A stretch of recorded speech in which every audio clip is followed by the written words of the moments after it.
Hi and welcome to Hoffman's Hot Seat. I'm Tom Hoffman with One-to-One Media. Joining me today is Jason Rushforth, President of CDC Front Office. Today we'll be discussing best practices for melding CRM technologies and techniques with social CRM. Jason, thanks so much for joining us today. Thank you very much for your time today. So Jason, why do businesses need social CRM functionality? Your question focuses around the need for social CRM functionality, but I just want to talk about social media for just a brief moment before diving into the answer to your question. First and foremost, there's no denying that social networking and social media is here and likely here to stay. It's not a flash in the pan. It's not just this one-time hit and people are moving on to other new initiatives. So businesses need to acknowledge that. An example of something very important is that just recently Google was surpassed in internet traffic by Facebook. There's countless stories of people using Twitter and other social media forums, blogs, LinkedIn, Facebook, to articulate complaints about brands and products. And these are acknowledged and received by the general populace within these communities. Something we're observing is that more and more organizations are really recognizing that social media is here and here to stay, and they're establishing policies and best practices for their employee base around acceptable usage for these tools, because you can't take these tools away from the employees because they're critical and vital towards managing relationships and understanding what people are saying about your brand and your organization. And the other thing I want to highlight is that, yes, most organizations are using CRM, whether that's what we call full circle or 360-degree view or usage of CRM, which is really what I focus on is sales, marketing, and client service and support, or simply in a silo where service organization or the service arm is using CRM or the sales group is using it for Salesforce automation. So you have a very prevalent unstructured data source in the internet called social media. Most organizations have CRM and CRM capabilities. I think that the wealth of knowledge and insight that's on the internet and what people are saying can quickly erode or build an organization's brand. And protecting your brand is extremely important when you think of the longevity of what people are saying and how they're saying it.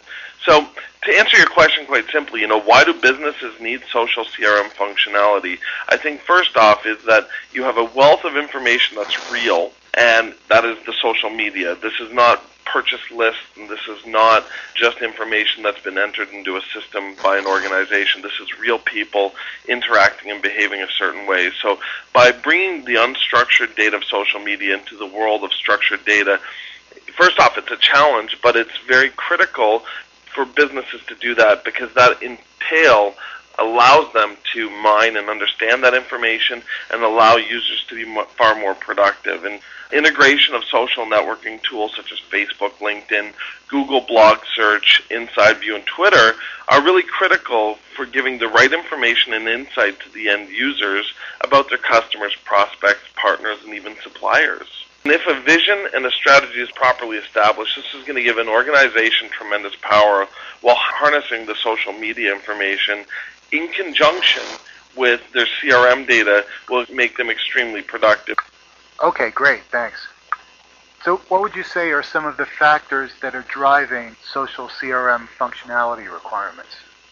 First off, there's many factors that contribute to the need to tie social media with CRM. The question is, most importantly, how do you optimize and leverage this real information to help your organization better market, service, or sell more efficiently, or protect your brand?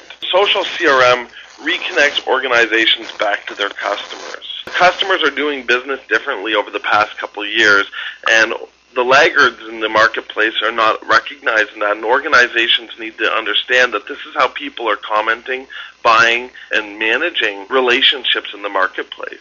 So I think really the reconnection of organizations back to their customers is a key factor for driving these requirements. Protecting an organization's brand through crowdsourcing and through leveraging this tool is also very critical. But I think that there's something very important to note here is that the key areas or factors that people are looking at include sales. So when you think of it this way, you need to break out CRM and social media into blocks and looking at the requirements in each of these. From a sales perspective, social media and social CRM provide probably the best list source ever created since mankind, where people are managing their real information, they are profiling and segmenting themselves, and salespeople can leverage this as a key prospecting tool. So that is one major factor that's driving it, because it drives marketing costs down, so a marketer can produce more leads at a much more effective price point, and allowing sales to have much more success in terms of prospecting. From a marketing perspective, this really includes everything from marketing insight into communities, but really tracking campaign success and managing things like events. If you look at how events were managed 3 years ago, it was you sent a direct snail mail, or you sent an email inviting somebody to an event, and then you measured its success. Now you can go on, you can create events within respective social media sites, and you can get real-time solicitation based on segmentation and profile once again. Service and support, critical insight into products and services, rapid social response to comments and blogs allows your business to stay on top of what's transpiring. And I think that's really important. There's a book called What Would Google Do? And that book, in the first chapter, talks about the response from a major computer manufacturer in response to this editor's frustrations and the lack of response from this major computer manufacturer. And I think that a lot of organizations have shifted to, we are going to take customer complaints as a very critical facet of the business, and we're going to manage and respectively acknowledge those complaints to make sure that we're keeping customers satisfied. Now, having said all that, the vast majority of the complaints are not directly coming back to the actual companies and organizations. They're generalized complaints. If you recall, United Airlines damaged an individual's guitar, and that individual elected not to complain to United but post a YouTube video.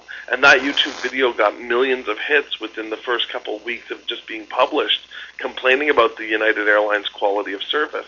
United and other organizations need to identify that. So what are people saying about us? And how do we rapidly respond to what's being said? So really putting people in place that allow them to establish best practices and policies around how to manage what people are saying. But once again, you have to be able to navigate through mountains of unstructured data to find the key information that pertains to the end user as it relates to his or her organization. I think that there are several factors driving the requirements, and I think that when you look at the evolution of social CRM, it's about taking baby steps and learning to understand that, yes, we want to be able to facilitate sales, marketing, and client service and support.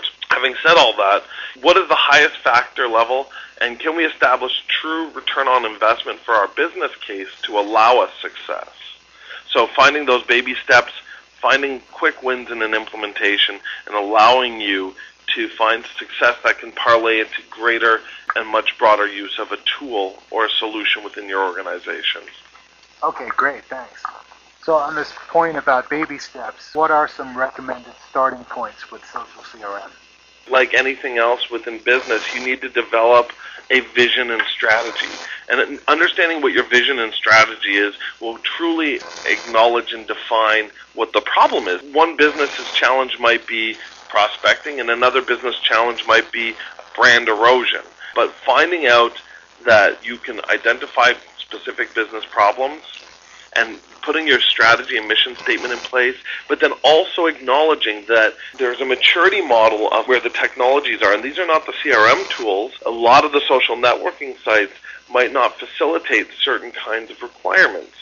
So campaign tracking and success rate and ROI and tying that all together. So looking at the maturity model of the different requirements that a business has and taking the more mature requirements and using that as a solution to your problems versus that bleeding edge capability that not a lot of people have pioneered. It's a culmination of strategy, identification of business pains, which ultimately rolls into strategy, and then culminating that with the maturity model of the different capabilities that social media sites have.